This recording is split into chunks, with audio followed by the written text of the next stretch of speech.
Ya, ini kan ngerepoti kiai namanya. Yang kumpul sama istrinya sana, masalahnya dikasihkan kita. Makanya saya jadi kiai kalau diatur-atur tidak mau. Karena Iya. masalah yang masuk sudah banyak.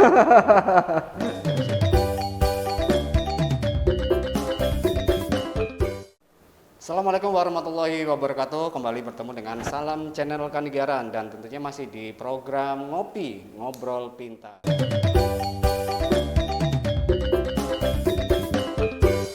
Ngobrol Pintar. A'udzubillahi minasyaitonirrajim. Bismillahirrahmanirrahim. Ya ayyuhalladzina amanu kutiba alaikumusiyam kama kutiba alal ladzina min qablikum la'allakum tattaqun. Dalam surat Al-Baqarah ayat 183 dijelaskan, hai orang-orang yang beriman, diwajibkan atas kamu berpuasa, sebagaimana diwajibkan atas orang-orang sebelum kamu agar kamu bertakwa. Nah, terkait bulan puasa atau bulan Ramadan, pada hari ini juga Salam Channel sengaja ataupun kedatangan tamu yang sangat spesial buat kami. Nah, kita akan nantinya akan mengulas, akan memberikan sebuah edukasi dan sebuah informasi seluk-beluk atau segala sesuatu terkait tentang puasa. Baik, kembali bertemu dengan Salam Channel Kanigaran dan sesuai apa yang menjadi janji kami dari Salam Channel Kanigaran, dan pada hari ini dalam rangka hari atau mungkin bulan suci, bulan Ramadan, kita sengaja mendatangkan seorang tokoh yang sudah tidak asing lagi di kota Probolinggo, yaitu Bapak Muhammad Gufron Hadi MAG. Nah, dia. Assalamualaikum Bapak. Waalaikumsalam. Kita prokes dulu Bapak. Kabar gimana Bapak Ustadz? Saya manggilnya Bapak Ustadz ini ya? Iya. Iya, Bapak Ustadz. Oke. Alhamdulillah sekeluarga sehat semuanya. Sehat, tapi duit tinggal sedikit. Dan perlu diketahui, beliau adalah yang kami tahu, beliau adalah Ketua LDNU, Lembaga Dakwah Nahdlatul Ulama Kota Probolinggo, benar begitu Bapak ya? Dan juga beliau adalah Ketua Komisi Dakwah MUI Kota Probolinggo. Dan juga beliau adalah Ketua Penyuluh Agama Kemenak Kota Probolinggo. Ini masih sedikit jabatannya mungkin Bapak ya? Kalau di apa namanya? Kita catat satu persatu, mungkin bisa 2 lembar. Oh, bisa 2 lembar. Oke, Pak, saya ngomongnya Pak Ustadz ya ini ya. Kalau Ustadz itu orang yang pintar agama lah. Oh, pintar agama. Ya, panggilnya yang lebih familiar gitu ya. Yang familiar apa Pak? Ya, panggil Mas lah. Oh Mas, oh gitu. Ya, apa ndak Om sekalian apa Pak? Enggak, nanti kira Mas, oh gitu. Oke, Mas Ustadz ndak enak juga ya? Gufron gitu. Mas Gufron, oke Bapak Gufron. Oke. Ini dalam rangka hari bulan suci Ramadan. Sebetulnya apa sih menurut pandangan Bapak bulan suci Ramadan itu seperti apa sih Pak? Ya, bulan Ramadan itu kan bulan yang istimewa ya dalam kehidupan umat Islam. Bulan yang ditunggu-tunggu bagi orang yang beriman. Cuma begini, 1000 Ramadan kita lalui ya. Tapi ketika Ramadan kita masih bermaksiat kepada Allah, oh gitu. tidak patuh terhadap perintah Allah, maka 1000 Ramadan tidak ada gunanya. Iya. Ada sering kita ketahui bahwa bulan terbaik adalah bulan Ramadan. Tapi bagi saya bulan terbaik itu adalah bulan ketika kita baik kepada Allah, baik kepada sama manusia. Ramadan tapi kita masih menyakiti orang lain. Ramadan kita masih membohongi istri kita. Oh gitu. Ya juga tidak ada gunanya Ramadan. Nggak ada gunanya, nggak ada maknanya ya. Padahal hikmah yang terkandung di bulan suci Ramadan sendiri adalah bulan yang istimewa, bulan yang suci. Ramadan itu wadah Mas ya. Wadah, oh gitu. Ya, wadah dari emas. Tapi kalau kita isi dengan hal-hal yang tidak baik, tidak ada gunanya wadah itu. Gitu nggih. Nggih, Mas Ustadz lagi, Mas Imron. Mas Gufron ya. Mas Gufron, nggih, Mas Gufron. Kita di Kecamatan Kanigaran punya program Salam Channel, termasuk di dalamnya yaitu Ngobrol Pintar. Jadi di sini kita ada sebuah promosi, edukasi, publikasi dan informasi, dan nantinya kami Salam Channel Kanigaran sangat sebuah bukan keberuntungan ya, sebuah keistimewaan jenengan bisa hadir di sini. Ya mungkin untuk bisa memberikan sebuah informasi kepada warga Kecamatan Kanegaran khususnya dan umumnya pada warga Kota Probolinggo. Oke. Mas, terkait hikmah puasa, ya sebenarnya memaknainya seperti apa sih? Begini loh ya, orang sering tidak paham Ya. mana hikmah, mana tujuan. Oh gitu, oke. Ya. Hikmah itu semacam efek. Hmm, Kalau tujuan itu memang dari awal kita cari. iya. Ya. Jadi kalau tujuan kita berpuasa, itu sesuai yang sampean sampaikan tadi, la'allakum tattaqun, Iya. supaya kita jadi orang yang bertakwa kepada Allah. Hikmah itu sesuatu yang tanpa kita cari ada dengan sendirinya. Oh gitu, manfaatnya lah gitu. Iya, efek ya. Efeknya. Contoh, kalau Ramadan kita baik, ya, hikmahnya kita akan jadi orang yang lebih sabar. Gitu. Kalau puasa kita bagus, hikmahnya kita akan lebih bisa menyayangi dan mengasihi orang lain. Orang lain, terutama orang yang di rumah. Ya, di mana saja. Oh di mana saja. Kita kan kadang lembut di rumah, keras di luarnya nggak boleh. Jadi semuanya kita sayangi. Yang beda agama, beda suku, ras, bahasa, semuanya kita sayangi. Karena kita hidup ini ada yang namanya ukhuwah. Ukhuwah. Ukhuwah itu persaudaraan. Iya. Persaudaraan itu ada persaudaraan karena memang sesama manusia. Oh gitu. Ukhuwah basyariah namanya. Bangsa apa saja, suku apa saja, selagi masih bernama manusia itu saudara kita. Itu kewajibannya harus Ya, mempererat ada ukhuwah namanya semua. ukhuwah itu watoniyah, ya, persaudaraan karena satu bangsa, satu tanah air. Walaupun beda agama, beda suku bangsa. Beda suku bangsa. Ada namanya ukhuwah Islamiyah, persaudaraan karena kita satu akidah, satu agama. Nah, kasih sayang itu universal ya. Iya. Ya. Rasulullah sendiri pernah menegaskan irhamu man fil ardi yarhamkum man fis sama. Sayangi semua yang di bumi. Sesama manusia, sesama makhluk termasuk pada hewan. Niscaya kamu akan disayangi oleh makhluk yang ada di langit. Jadi konsep kasih sayang dalam Islam itu tertuang dalam Quran. Iya. Wa ma arsalnaka illa rahmatan lil alamin. Ini konsep langit, Mat ya, bukan konsep dunia, ini konsep samawi. Iya, iya. Tentunya ketika nyampe kepada Rasulullah, logikanya sudah logika nubuah, logika kenabian. Iya, iya. Dan ini mesti sudah desain untuk bumi yang sebesar ini dengan jumlah manusia yang sebanyak ini sudah pas. Tinggal bagaimana kita bisa menerapkan, meninterpretasikan dalam kehidupan sehari-hari. Makanya gini, Mas Gufron, sampai ada sebuah pendapat dari tokoh nasional. Jadi beliau adalah tokoh pluralisme Indonesia, Itu yaitu pendapat Bapak Gus Dur. apa pendapatan? Pendapat. Oh, Pendapat. Bukan pendapatan. Jadi sebuah pendapat jadi tidak penting apa agamamu ataupun sukumu. Mungkin Ya, jenengan sepakat, jadi Gus Dur tidak memang penting. Itu pernah tokoh betul. beliau adalah salah satu tokoh pluralisme Indonesia. Jadi tidak penting apa itu agamamu, apa sukumu. Ketika kamu berbuat baik, orang tidak akan menanyakan opo iku agamamu, opo iku sukumu. Jadi seperti itu. Ya mungkin itu menjadi saya sepakat panutan banget, dia, sepakat menjadi banget. panutan Nah, ukhuwah. Ramadan itu akan membentuk manusia seperti itu. Kalau betul kita ya. puasanya benar, ya. Bahkan ketika kita puasa kita bagus, ya. Selesai Ramadan, kita akan melihat seseorang yang berdosa sekalipun Iya. akan muncul di hati kita untuk tidak menghakimi dan menghukumi orang tersebut.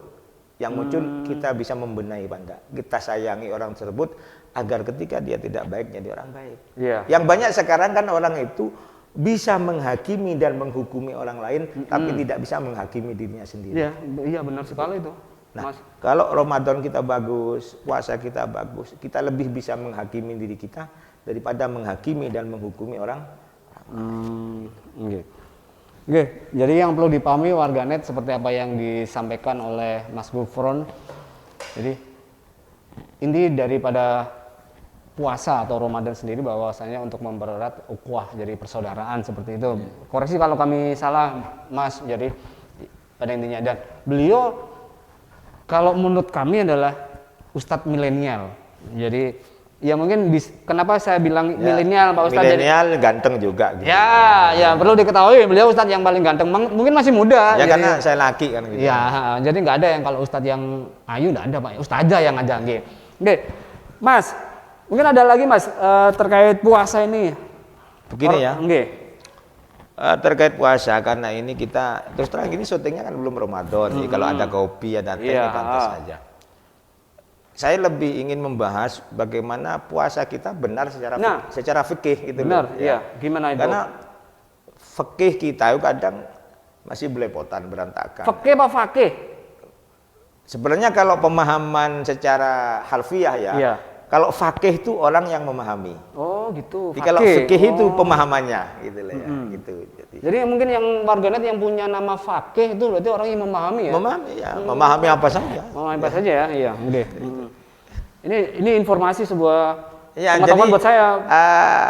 Literasi bahasa Literasi, Arab, ya, gramatika Arab itu beda harakat sudah beda makna, lebih beda huruf gitu. Oke. Fakih, fikih itu Fikih. dalam satu akar kata namanya masdar lah itu ya, masdar. Masdar. Masdar itu apa kata induk ya dari sebuah kalimat atau kata. Jadi berasal dari bahasa fakuha, ya faku fikhan gitu ya.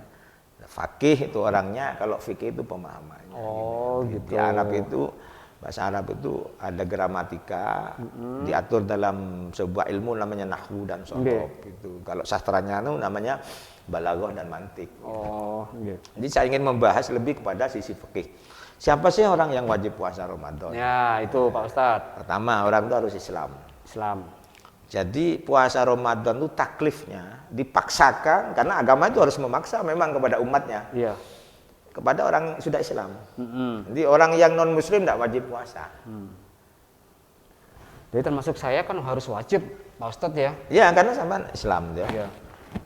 Yang kedua, orang Islam yang sudah balik. Balik. Balik itu batasan umur seorang laki perempuan yang Muslim. Iya. Yang ditandai dengan kalau usia itu 15 tahun. Itu pria perempuan sama aja? Laki perempuan sama. Laki perempuan. Kalau tidak begitu, seumpama belum umur 15 tahun, dia sudah haid kalau perempuan. Kalau sudah haid. Maka itu dianggap balik. Balik dia. Kalau laki-laki ihtilam. Apa itu Pak? Ihtilam itu mimpi basah. Oh, mimpi basah. Walaupun belum umur 15 tahun, dia sudah dianggap balik. Oh gitu. Yang ketiga, berakal sehat. Berakal sehat. Oh, Ya, tidak gila. tidak gila ya? Ada orang Islam, udah balik. Balik. Tapi akalnya kurang rong on. Ya mungkin. Nggak bek ya. Ya enggak ber. Ya tidak wajib. Enggak Nggak wajib, wajib. ya. Orang gila tidak wajib puasa. Kalau stres Pak? Lah stres itu kan tertekan. Iya. Bahasanya tertekan, kan tidak gila. Enggak gila. Orang gila itu lupa ingatan. Gitu. Kalau stres kan cuma beban pikiran banyak. Iya. Kayak sampean kan bebannya banyak. Gitu. Nah, sudah Islam, udah balik. Tapi nggak berakal sehat. Gila. Lah gila itu ada dua. Majnun ya, bahasa fikihnya itu ada dua. Oh gila itu ada dua? Iya. Ada yang gilanya itu mustamiroh. Terus nggak waras. Nggih. Edannya wis terus. Ada yang istrinya mau ma'aleh. Apa itu? Kadang edan, kadang waras gitu loh. Oh setengah edan setengah enggak gitu ya? Mau ma'aleh. Lah ketika masuk Ramadan dia waras, wajib. Gitu. Bulan Syawal kok kumat sudah ada urusan.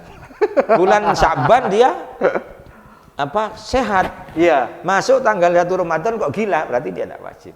Oh gitu ya. Oh Ini ada gila gitu. Gila itu seperti ya, itu ada pembagiannya. Baru tahu saya memang, Ustaz. ya. Ada lagi Beda dengan yang etok-etok gila itu. Ya, beda. itu. Beda. Ya. Sekarang lagi booming gila harta Pak Ustadz. Oh, kalau gila begituan memang dulu ada gila harta, gila tahta, Gila gila wanita. wanita. Itu mulai zamannya Nabi Adam, Mbak. Oh, gitu ya? Ya. Qabil membunuh Habil itu kan bukan karena warisan, Oh, gitu. bukan karena jabatan, tapi karena perempuan. Jadi kita tidak perlu kaget lah kalau ada orang bertengkar urusan perempuan, cekcok gara-gara perempuan. Itu sudah zaman jutaan tahun yang lalu. Qabil membunuh Habil itu bukan gara-gara jabatan, itu gara-gara rebutan Iklimah yang cantik gitu ya. Karena istri sendiri yang bernama Labuda itu tidak cantik. Oh gitu ya. Jadi kalau dilihat sisi manusiawi ya, Iya. ya memang manusiawi sekali kalau ada laki-laki tergila-gila sama perempuan. Iya. Kalau ada perempuan tergila laki-laki, kita cinta sama perempuan. Itu sudah pembawaan manusia. Terlepas dari hukum apa agama atau pranata sosial, itu masalah lain. Kembali kepada kepada orangnya masing-masing. Iya. Jadi kalau kita terbuka wawasan kita dari sisi sejarah, dari sisi kita berhubungan dengan orang lain, kita hidup enak, enjoy hidup ini, Iya. enjoy, ringan gitu loh. Iya. Itu yang ketiga ya. Jadi Islam, terus kemudian balik, balik, berakal sehat, empat sehat. mampu. mampu Itu dalam artian, melaksanakan puasa, oh gitu, tidak sakit. tidak sakit. Nah, orang sakit kan tidak mampu puasa. Iya. Tapi jangan kayak teman saya. Oh ada. Teman saya itu ada. Kenapa enggak puasa sakit ya, Mas? Sakit apa? Panu. Ya enggak. Oh enggak, gitu. Enggak ada hubungannya Sakit sama, panu enggak boleh ya? Karena enggak ada hubungannya sama makan minum. Ya. Jadi kalau sekiranya dia enggak mampu untuk puasa. Begini, saya kalau puasa, Mas, saya kan sakit harus minum obat. Ya enggak usah puasa. Ya. Kalau soal makan minumnya saya kuat nahan. Tapi kalau soal minum obat karena harus masuk ke dalam tubuh. Ya. Tidak apa-apa tidak puasa, tapi nanti harus diganti. Namanya Ganti yang dengan puasa. puasa. Kalau sekiranya penyakitnya itu oleh dokter masih diharapkan kesembuhannya. Sembuh. Tapi kalau lam yurja buruahu, sakit yang tidak diharapkan sembuhnya, Pak stroke berat, kira-kira wis itu boleh diganti dengan fidyah. Fidyah. Ya, dengan tebusan gitu. Itu namanya mampu berpuasa. Gitu. Terus yang kelima itu mengetahui awal masuknya bulan puasa. Nah, dalam hal ini kita ikut pemerintah saja ya. Karena walaupun negara Indonesia ini bukan negara Islam, tapi negara yang mengadopsi hukum Islam maupun tidak semuanya dan memberi ruang seluas-luasnya kepada umat Islam untuk melakukan ibadah dan pengamalan-kemalan keagamaan. Kita ikut pemerintah saja, enggak usah repot-repot ya gitu. Jadi memang untuk yang diwajibkan tuh ada 4 Pak Ustadz G. Yang pertama orang Islam, terus yang kedua mereka sudah balik, terus yang ketiga sehat dalam artian akal sehatnya mampu. Terus yang keempat adalah mampu. Jadi seperti itu. Nah, terkait gini, terkadang saya membaca ada beberapa artikel. Jadi orang yang diberi keringanan untuk tidak berpuasa memang yang ada, tadi memang itu. ada. Beda sudah Pak Ustadz ya.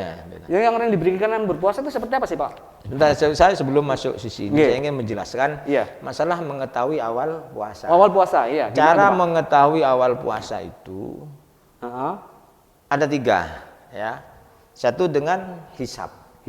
Menghitung hari itu ya. Akhir Sa'ban masuk ke awal Ramadan.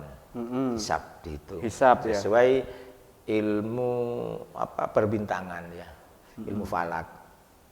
Kemudian dengan ru'yatul hilal bil fi'li, melihat bulan itu ya. Bulan muncul dari ufuk. Sampai berapa derajat ketinggiannya dari ufuk itu. Kalau di Indonesia kalau kita ikut Nahdlatul Ulama ketinggiannya 2 derajat lebih. Iya. Tapi kalau hisab itu sebenarnya ru'yah, Mbak. Tapi yang nisbi. Jadi dihitung kiranya keluar, nampak gak nampak, secara hitungan sudah masuk, ya sudah, tidak pakai derajat-derajat. Oh gitu. Ya. Itu yang kedua. Ada yang istiqmal. Istiqmal dong? Istiqmal itu menyempurnakan hari bulan sebelum Ramadan. Sa'ban disempurnakan 30. Kenapa?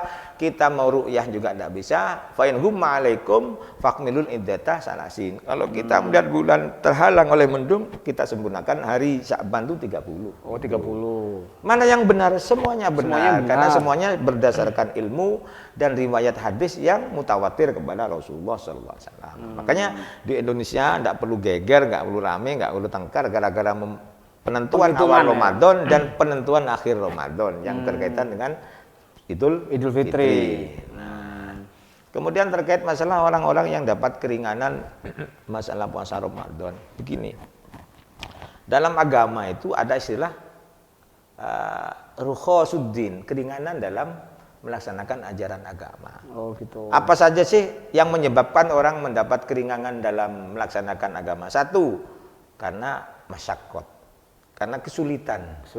Ya. Yang kedua dalam artian apa ini, Ustadz?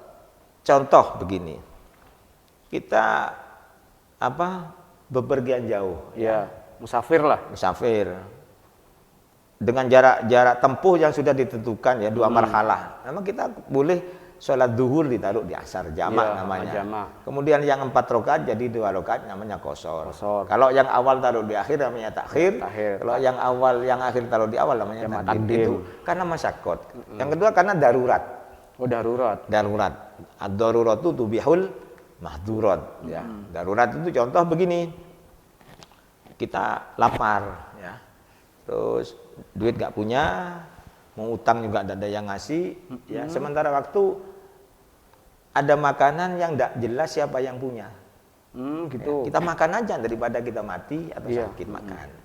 Terlepas setelah itu ada yang mengaku itu milik saya, kita ganti. Itu darurat gitu. namanya. Darurat. Ada lagi keringanan beragama itu karena anisyan, karena lupa. Oh, karena lupa. Lupa itu contoh gini, kita enak kerja ya. Kerja enak, lupa kalau kita belum sholat duhur. Iya. Nggak tahu-tahu udah masuk asar. Lupa beneran tuh ya, Iya, bukan iya, itu lupa, lupa. iya, lupa. Ya. Atau besok kita puasa, mungkin karena awal kita belum terbiasa ngantor malam sahur dah biasa. Karena biasaan merokok, borong-borong minum kopi ngerokok. Lupa bener kalau kita puasa. Enggak apa-apa tuh. Nggak apa-apa, itu rukhsatuddin termasuk dalam keringanan. Kalau ngerokok, kalau makan. Makan pun mau habis 2 piring, bahkan jima dengan istri, Iya. bersetubuh dengan istri. Kalau kita lupa, itu dimaafkan dan puasanya tidak batal. Karena lupa memang tidak disengaja kan Pak Ustadz ya? Loh, kalau sengajanya tetap, tapi lupa gitu loh. Oh, lupa ya.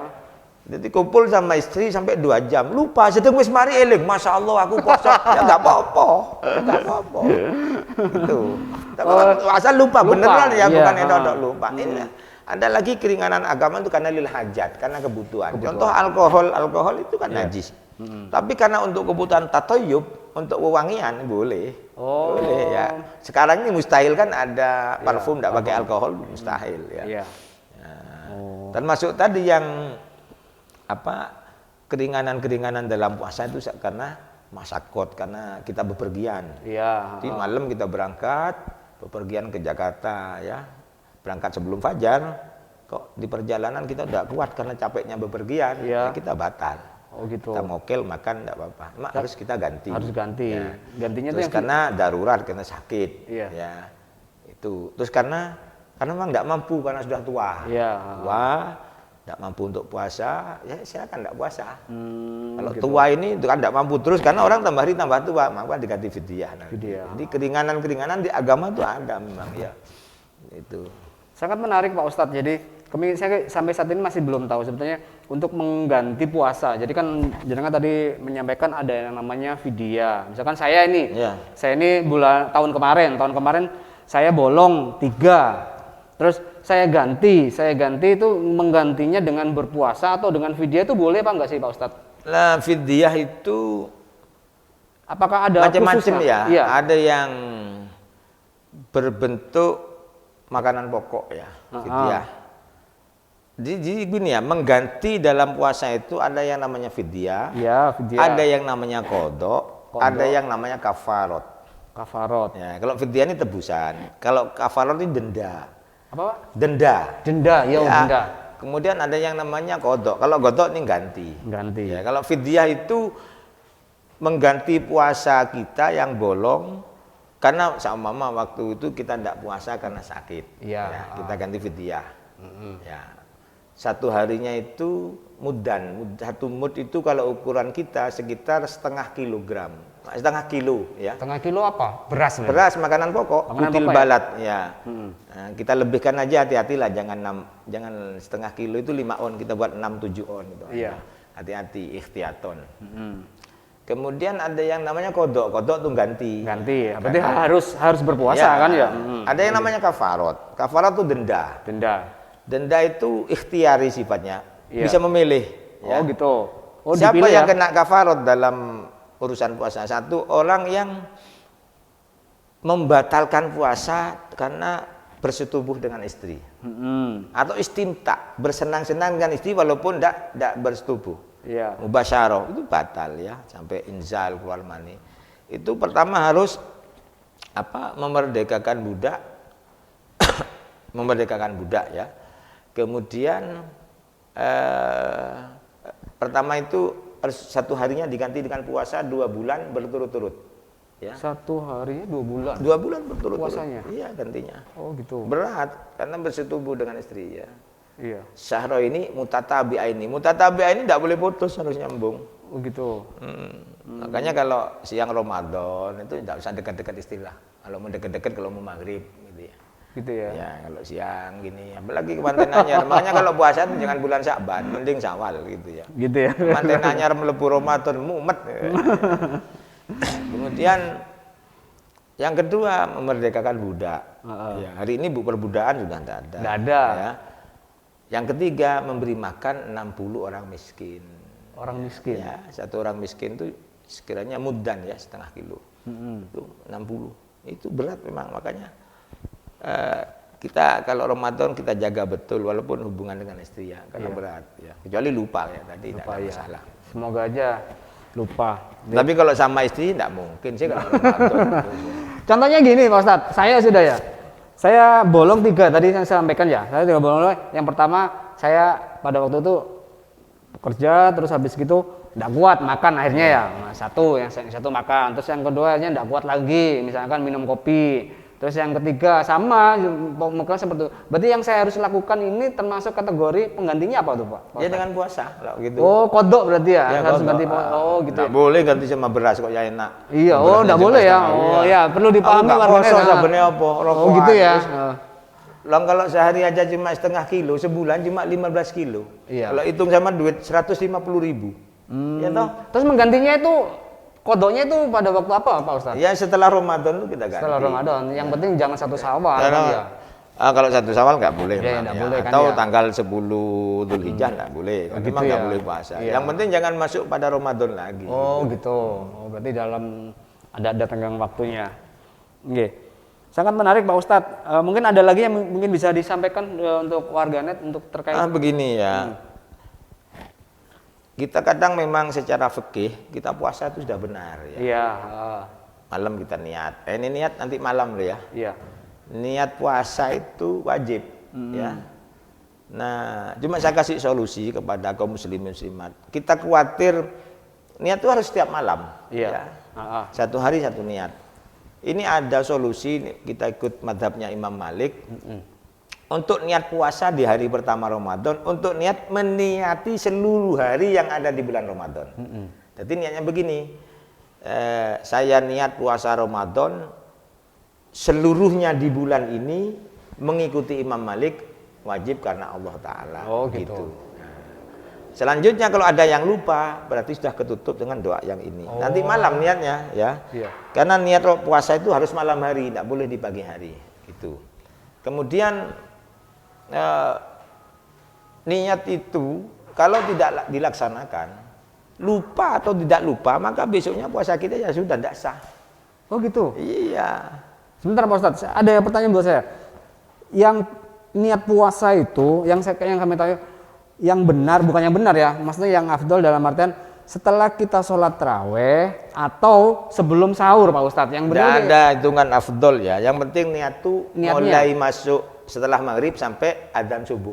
Oh itu waktu muasa. Terserah sudah ya. Luas. Yang penting niat. Mau habis maghrib, mau habis taraweh, mau setelah sahur. Yang penting jangan pas adzan subuh, tidak boleh. Oh gitu ya. Oh alah. Dan kalau tidak niat ya sudah tidak sah puasanya. Kadang kita kan setelah habis sholat taraweh itu kan biasanya ada. Itu kan kebijakan kiai-kiai Jawa. Kalau udah taraweh kita dituntun sama imam. Nawaitu saumadodin. Nah, itu bagus lah untuk edukasi tarbiyah kepada masyarakat. Gitu. Ya. Cuma yang paling enak untuk nambeli, nyiapkan, khawatir besok, lusa dan lupa. Nanti ini niat begini, saya niat seluruhnya bulan puasa tahun ini ngikut Imam Malik, wajib karena Allah Ta'ala. Clear. Kalau ada yang lupa besok lusa tanggal 15 sudah dirapel dari depan gitu. Oh gitu. Nah. Terkait niat Pak Ustadz, niat itu apa harus pakai bahasa Arab Pak Ustadz? Enggak ya. Cuma harus di hati loh ya. Harus di hati ya? Ya harus di hati niat itu. Karena begini, apa sih mahwan niat? Niat itu qasdus syai' muqtaronan bi fi'li, menyanggaja sesuatu yang bersamaan dengan pekerjaan.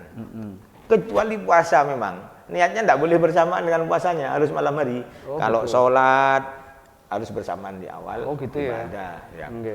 Nah, kemudian niat itu begini ya. Hakikatun hukmun mahalun wa zaman, kaifiyatun satun wa maksudun hasan. Hakikatnya itu apa? Itu tadi ya, untuk melaksanakan sesuatu bersamaan dengan ibadah. Syaratnya niat apa? Caranya bagaimana? Tempatnya di mana? Tujuannya itu apa? Oh gitu. Macam-macam Pak. Kita bahas niat aja 1 jam nggak selesai. Iya. Jadi memang koreksi kalau kami salah Pak. Berarti Banyak salahnya. Iya. Belum. Jadi niat itu sebetulnya bukan tidak perlu ya, tidak harus Pak, tidak harus bahasa lafalnya bahasa Arab Nah. gitu. Atau mungkin ada yang koreksi gini, termasuk doa Pak Ustadz. Kalau misalkan kita berdoa, ini kita pengetahuan ya, informasi. Kalau kita berdoa apakah harus pakai bahasa Arab? Nah, karena memang Tuhan juga tidak bodoh. Nah. Yang bikin bahasa itu Tuhan. Kita pakai bahasa yang kita paham. Oh gitu Gitu Pak loh. Ustadz ya. Kita kadang sok-sokan bahasa Arab. Nah iya. Tapi tidak paham artinya. Iya, gitu ya. Oh gitu Ada ya. orang berdoa ingin rezekinya lancar. Sok-sokan pakai bahasa Arab. Ternyata yang didoa tepat doa melebu WC. Iya. Allahumma inni a'udzubika minal khubusi wal khaba'is. Mintanya rezeki. Ya ini sakit perut tiap hari. Iya. Kita berdoa dengan bahasa yang kita mengerti saja. Nah itu yang menjadi Nah, kecuali dalam sholat ya, bacaan-bacaan dalam sholat itu tidak boleh diganti dengan bahasa lain. Iya. Harus paten kalau itu. Iya. Gitu. Kalau doanya setelah sholat tuh boleh pakai bahasa. Kalau yang setelah sholat tidak apa-apa, mau doa apa saja terserah. Nah. Itulah mungkin yang menjadi keistimewaan umat Islam jadi Pak Ustadz ya. Ya, memang agama ini mudah. Cuma jangan dibikin mudah Ya. gitu loh ya. Oke, warganet. Jadi yang perlu dipahami bahwasanya seperti apa yang disampaikan oleh Ustadz Gufron, Islam itu mudah, tapi tidak perlu Dipermudah. jangan dipermudah. Jadi kenapa? Jadi terkait niat, terkait doa, yang terpenting buat umat Islam adalah dari hati dan tujuannya seperti apa. Jadi percuma kalau kita misalkan memaksakan menggunakan lafal-lafal, misalkan lafal Al-Quran, lafal Arab, tapi tidak mengerti, tidak mengenai apa yang ingin kita sampaikan. Oke, Pak Ustadz, ini ada sedikit pertanyaan dari teman-teman ini dari warga, bukan dari keluarga besar di Kecamatan Kanenggaran. Jadi ada terkait ini untuk yang untuk yang sudah berumah tangga. Oke. Sudah berumah tangga, tadi disampaikan termasuk yang menjadi batal puasa adalah berhubungan intim. Nah, pertanyaan kan gini Pak Ustadz.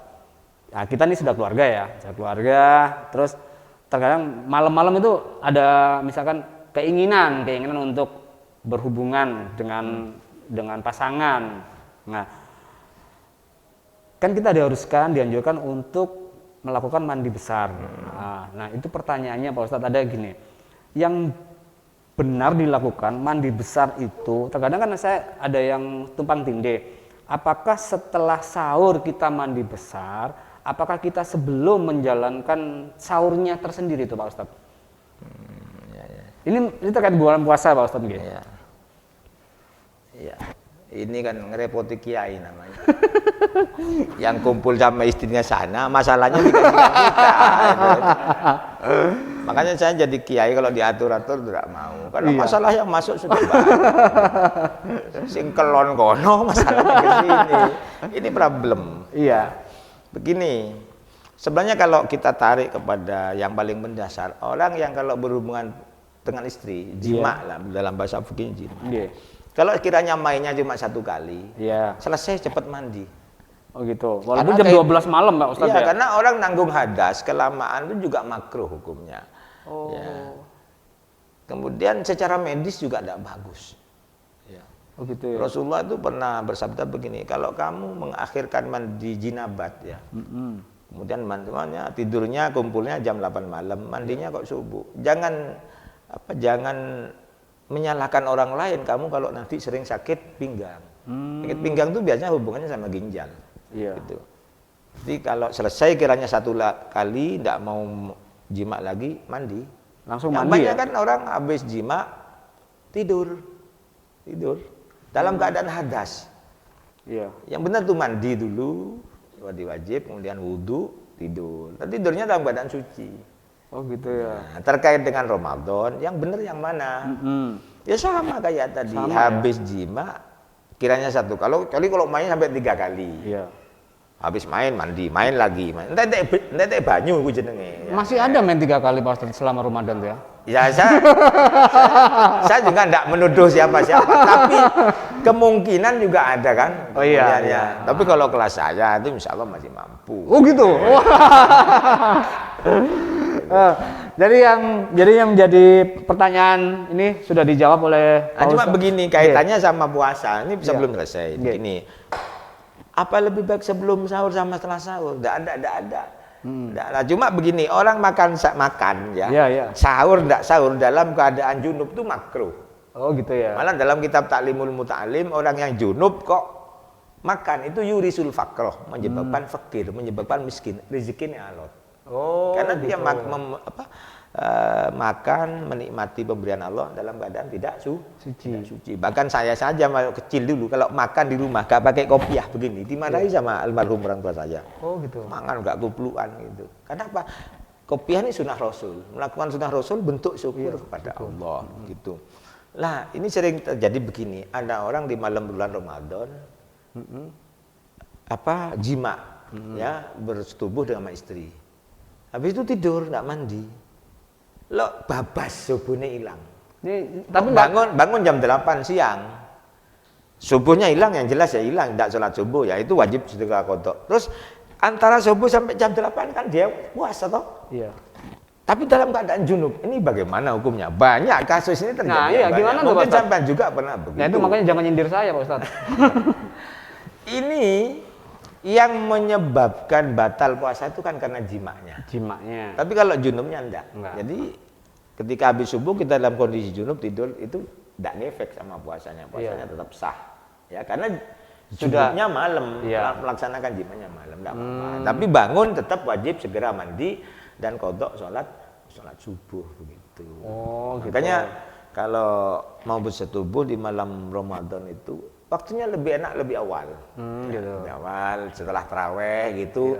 Kalau anaknya belum tidur ya dihapus-hapusi kondurin mercon gitu. Gitu. Ya, tanggap odong-odong gitu kan. Ya ini warganet yang dinamakan Ustadz milenial seperti ini. Saya gitu. kan nggak cuma ngasih masalah toh, ini masalah juga kita harus solutif sama umat gitu. Karena secara teknis orang tuh beda-beda kan, beda-beda gitu. Kita kasih contoh aja begitu. Tapi puasanya tetap sah, nggak ada masalah. nggak ada masalah. Berarti kan gini Pak Ustadz, ini koreksi kami saya.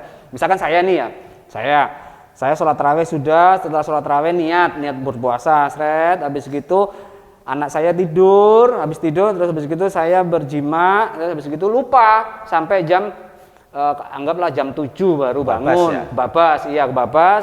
Berarti saya puasanya masih sah. Ya, sah. Yang tidak sah adalah tidak sah puasanya. Karena jimaknya malam. Karena begini loh ya. Kenapa dalam kondisi junub puasa itu masih tetap sah? Yang penting jimaknya malam. Contoh begini, kita tidur di siang hari. Iya. Kemudian mimpi bersetubuh. Nah, ya. Basah lah. Basah kan otomatis junub. Iya, itu tidak batal puasanya. Oh, tidak batal. Jadi perbandingannya ke situ. Ya, ini sangat menarik. Oke.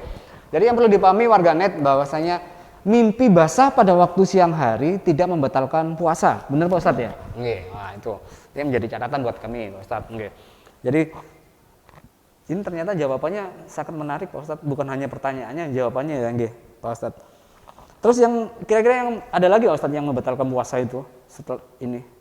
Ya banyak makan, minum. Oh iya. asalkan kalau lupa tidak ada masalah ya. Iya. Termasuk fasdu, suntik batal puasanya. Obat tetes mata, walaupun tidak masuk mulut batal puasa. Oh, obat tetes mata itu batal ya? Batal karena sudah memasukkan sesuatu ke dalam tubuh kita, termasuk obat tetes telinga. Kalau katembat Pak Ustadz? Katembat kalau cuma di ini. Udah sampai lubangnya yang masih bisa dilihat oleh mata dari luar, hukum zahir. Tapi kalau sudah masuk ke dalam, tapi ngene-ngene ini batal. Padahal yang justru nikmatnya kalau kata di ini ya, gitu ya. Sama meremelek biasanya, Ustaz.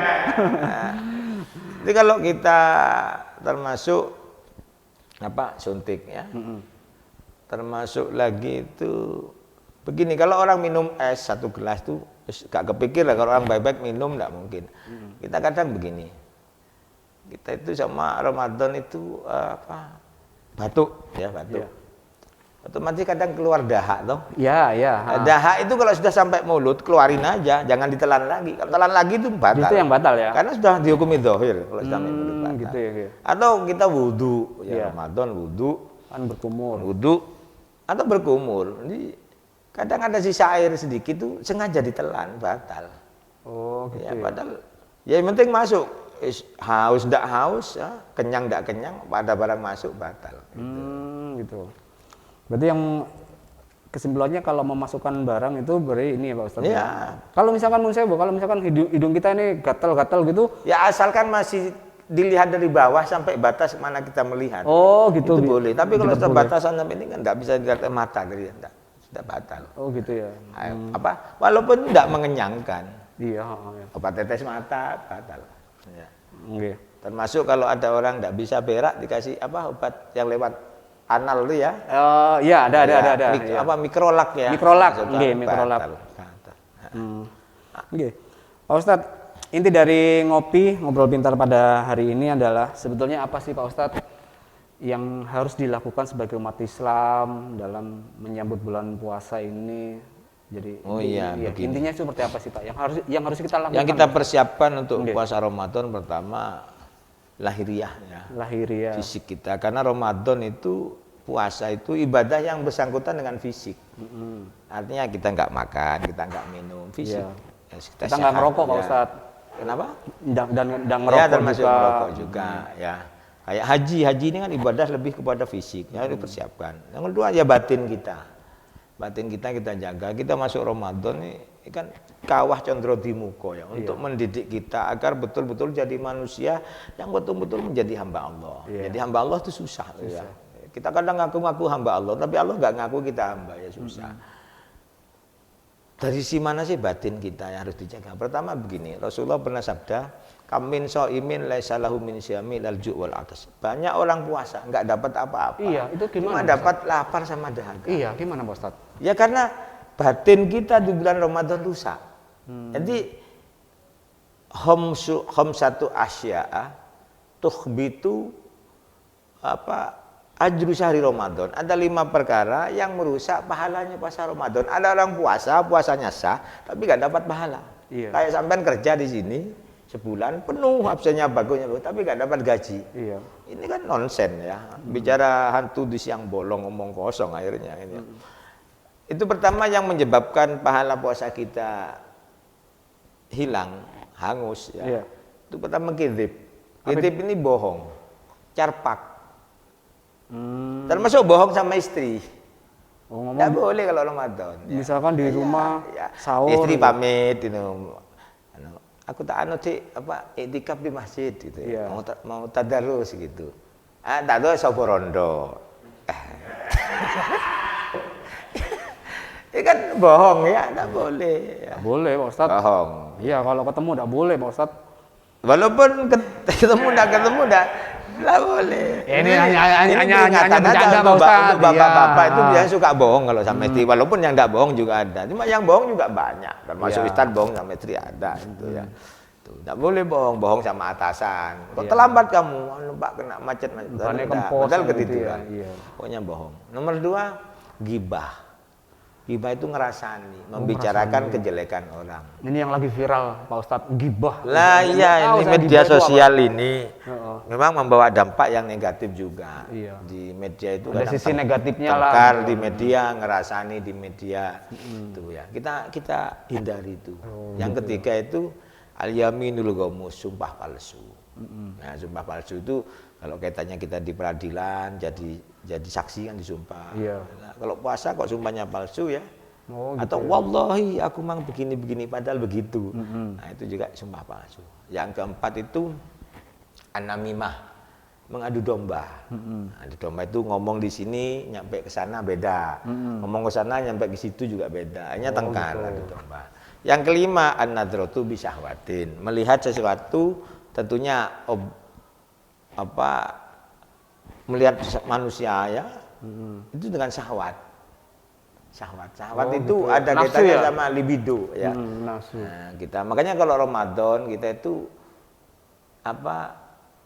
jangan sering-sering duduk di pinggir jalan. ada. Iya. Kalau di jalan tuh yang lewat macam-macam. Iya, macam-macam.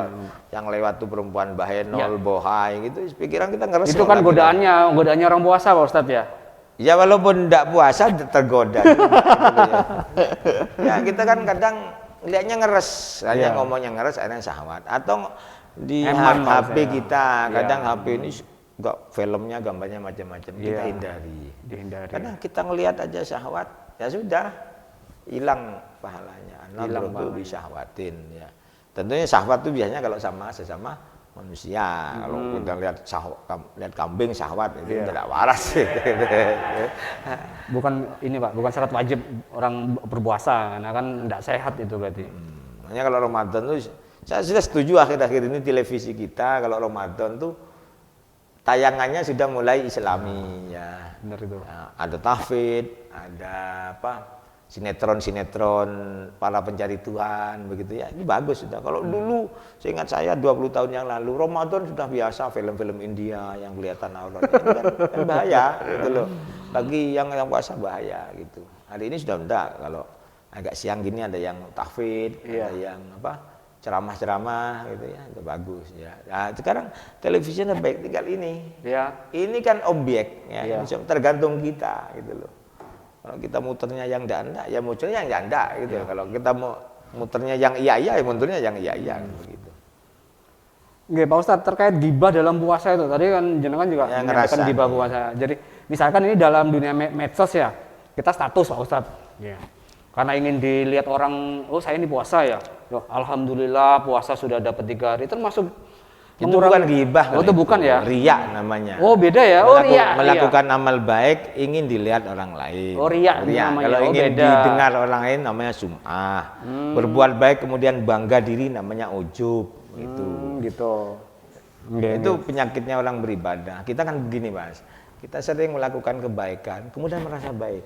Kemudian orang lain dianggap tidak baik. Ini yang bahaya. Mending perbuatan tidak baik tapi menimbulkan penyesalan daripada kata beribadah berbaik tapi menimbulkan kesombongan. Ini bahaya. Kita salah ini kan memang milik manusia, ya toh. Tapi jangan salah terus. Kita harus ada endingnya, kemudian kita tobat. Orang yang baik itu kan bukan orang yang tidak pernah salah. Orang yang pernah salah kemudian sadar, kemudian dia jadi orang baik. Jadi kalau kita baik terus tidak mungkin. Yang paling parah itu kita merasa baik, orang lain dianggap tidak baik. Yang paling parah lagi, kita sudah tidak baik, orang lain dianggap tidak baik. Gitu. Benar sekali Pak. Hanya kalau kita ingat ceritanya Sunan Kalijogo ya, Raden Syahid itu, dia kan masa mudanya kan berandal, preman kan, dinamakan berandal Lokajaya itu, dia preman, begal yang tidak pernah kalah. Taubat, berguru kepada Sunan Bonang, kemudian jadi ulama, jadi wali. Jadi jelek dulu baru baik. Jadi husnul khotimah namanya. Su'ul bidayah, pertamanya jelek, ujungnya baik. Ini yang bahaya kan awalnya baik, kemudian jelek. Jadi husnul bidayah, awalnya baik, tapi su'ul khotimah. Endingnya tidak baik. Ini bukan Sunan Kalijogo namanya, Sunan Jogo Kali. Iya benar sekali. Oke, Pak Ustadz, terakhir dari kami. Ya, mulai tadi sampai terakhir terus, tapi tidak pernah berakhir. Iya Pak Ustadz. Saya pernah mendengar 10 hari pertama dalam bulan puasa Ramadan. Sebetulnya menyikapinya bagaimana sih Pak Ustadz? Iya, 10 hari pertama itu maghfirah, Mbak ya. Maghfirah, rahmat, baro'ah minan nar ya. 10 hari pertama itu ampunan Allah. Jadi Allah memberi ruang khusus di 10 hari pertama. Siapa yang puasanya bagus, dia akan diampuni dosanya oleh Allah. Ya, sebenarnya begini, kita tidak perlu masuk Ramadan aja. Rasulullah pernah bersabda begini, man farroha bidukhuli Ramadan, haramallahu jasadu ala niran. Barang siapa yang bahagia karena kedatangan bulan Ramadan, Allah haramkan jasanya terhadap api neraka. Ketika Rasulullah mengatakan man farroha, berarti orang ini senang dengan datangnya Ramadan dan ada indikasi kuat orang ini mau puasa. Itu tahu oleh Allah diharamkan jasadnya masuk ke neraka. Apalagi sampai puasa 10 hari pertama ini insya Allah dosanya diampuni oleh Allah. Yang besar-besar, kecuali dosa terhadap sesama manusia. termasuk bohong sama istri, ya kan? Iya. Bohong sama mertua, bohong sama pimpinan, kan begitu toh? Iya, benar sekali. Ya, Kita warganet. akui sebagai kaum lelaki, kaum Adam sering bohong sama istri. Itu saya ketemu kondono 30. Ya, bohong itu kan kebaikan Pak Ustadz kalau suami itu biasanya. Mungkin ada lagi yang disampaikan Pak Ustadz untuk warganet. Lah untuk apa ya, untuk kaum muslimin muslimat, ini mungkin nanti malam kita sudah taraweh ya. Jadi kalau kata orang sini tompo poso, kita besok mulai puasa. Kita jangan lupa niat nanti malam untuk puasa Ramadan ya. Kita niat kayak tadi itu. Kemudian ini biasanya ada tradisi kalau mau Ramadan ziarah kubur. Iya. Ya silakan, enggak apa-apa ya. Enggak apa-apa mendoakan orang tua, jangan dikubur. Asal jangan minta ke kuburan gitu ya. Iya, kadang kita salah kan minta ke yang kuburan. Enggak boleh. Kita ke kuburan itu ziarah. Pertama kirim doa kepada ahli kubur, kedua ambil ibroh. Kita datang ke kuburan ke orang mati, ingat bahwa kita juga mau mati. Dia hidup tidak seenaknya sendiri. Nah besok di hari pertama bulan Ramadan, nanti sahur yang banyak, minum yang banyak. Biasanya hari pertama fisik kita kaget, biasanya makan terus tidak makan, kita persiapkan. Cuma ya puasa itu jangan di kampung-kampung, puasa itu kan kayak gendang ya. Puasa pertama, tengah bolong, terakhir tutup. Oh, itu. Banyak di kampung. Jadi tanggal 3 Ramadan sudah dianggap hari raya dapat 3 hari. Rokok, makan, cakar PDW. Ini kan ya, kalau memang terpaksa tidak puasa, emang kalau perempuan karena haid ya, atau karena sakit. Kalau mau makan, makannya sembunyi di rumah. Ojo ngedeng di dalan rokokan, terus minum es dilihatkan orang, itu ngelama jenenge. Kayak kejutan delok iku yo enak, jangan. Kita makan minum di rumah sembunyi. Kalau perlu istri kita juga enggak tahu. Iya, benar sekali. Mungkin itu yang dapat saya sampaikan kaum muslimin muslimat warganet sekalian. Mohon maaf atas kekurangan dan kesalahan. Usikum nafsi bitaqwallah. Aqulu qouli hadza astaghfirullahaladzim li wa lakum. Wassalamualaikum warahmatullahi wabarakatuh. Waalaikumsalam warahmatullahi wabarakatuh. Dan warganet bahwasanya untuk salam channel Kanegaran dalam rangka menyambut bulan suci ini, kami mewakili dari Salam Channel Kanegaran mengucapkan selamat menunaikan ibadah puasa. Wabillahi taufiq wal hidayah. Wassalamualaikum warahmatullahi wabarakatuh.